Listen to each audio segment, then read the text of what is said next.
Hey everyone, my name's Mitch, holistic lifestyle coach and hypnotherapist.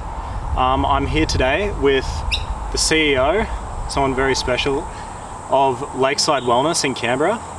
She's a naturopath, the best naturopath in Canberra, and also my girlfriend. Today I'm going to give you a bit of an insight into, we're going to try and put together hypnotherapy, holistic lifestyle principles, as well as Michelle's experience that she has with naturopathy, and we'll answer a couple of questions that we've had sent in. So, Michelle, I'll hand it over to you. Why do most of your clients come to see you? Do you have a typical type of person, typical problem? Not a typical problem. I see all sorts of different sort of conditions, but I think most people come to me because they might have already gone to their doctors and not been able to get an answer, not being able to get like any help. Yep. So most people come to me for a specific, health concern.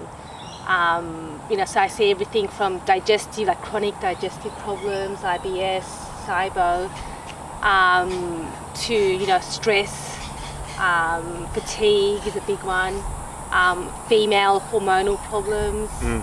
So issues with their menstrual cycle, conditions like PCOS, endometriosis, and all these sort of problems or health concerns are not addressed by GP, so there's obviously a gap there, and also most people want to address these naturally, not just take a drug or a medication. Yep. So I heard you say a lot of people come to you for stress, fatigue type problems.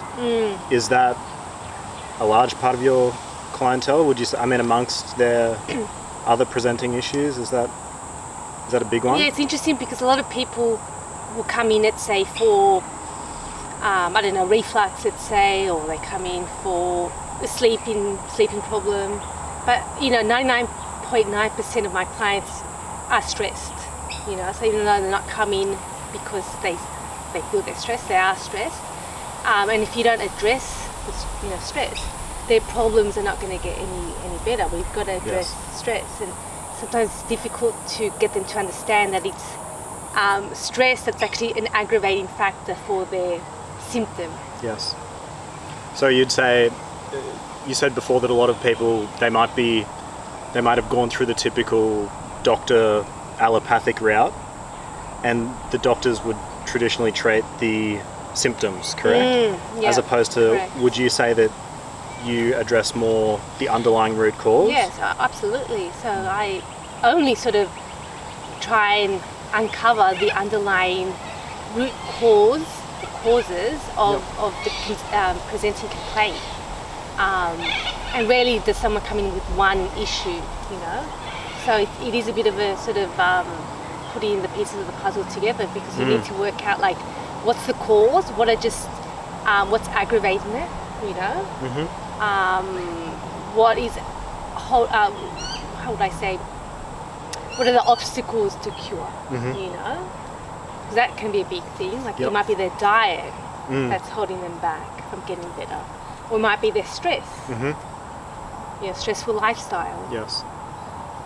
Okay. Yeah. So leading on from stress, how I've spoken about it on the channel before, and I think we have a lot of these conversations at home, but is that stress is a very holistic thing, in that it's not just, people might say I've got financial stress. That's obviously a part of it, and it's that I would say that's a psychological stress, but also if you're going to the gym a lot, if you're I know you've spoken about confidentiality and so on, but you've spoken about one of your clients who was a triathlete, I believe, and I'm not sure if she was presenting with stress issues, but I think we can say that a high workload in the gym or exercise can also exacerbate any existing stress that you have. Or it is a form of stress.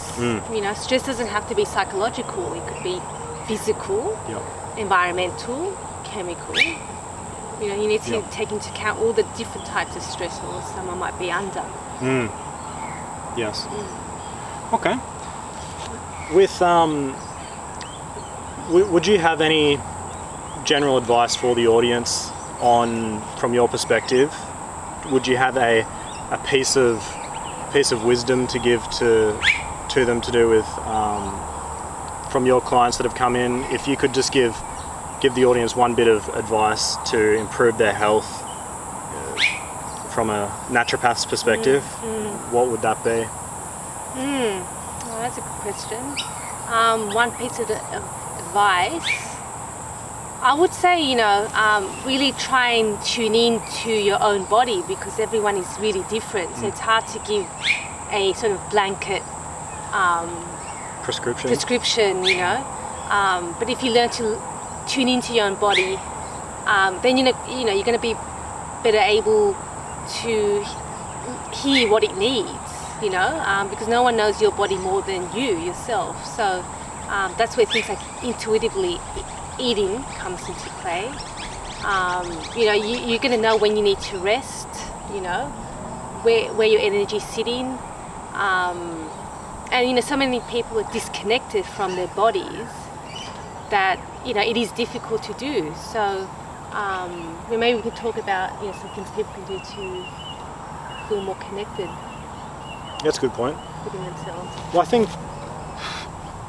we you just used the word then, intuitively eating, or and it is about listening to your body. It's not just I think a lot of people get stuck in their head and try and think their way out of the problem, and that's obviously good because education is a part of it. That's what most of these videos are. But there does come a point where you need to be listening to yourself and sort of trusting in your own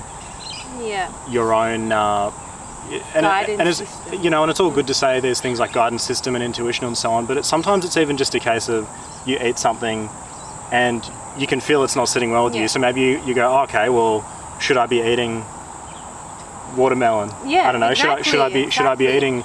You go to your favorite restaurant and you eat something that you've always eaten, but you notice, you don't feel great afterwards. Well, maybe it's time to reassess and go, okay, well, what was the food? Is it what it's cooked in? I think that's something that we can all do. It's basically just tracking what you're eating and seeing how it goes. Yeah, exactly. Like after you eat, sort of tune in and ask yourself, how do you feel? Like after having eaten that meal, do you feel heavy? Maybe, your digestion is too weak, and maybe that meal was hard to digest. So, you should feel light and energized, not tired after you've eaten. Yes. If you get bloating or cramps, then obviously you're having difficulty digesting one of those foods, or you might be intolerant to one of those foods. Even though that food might be like a health food.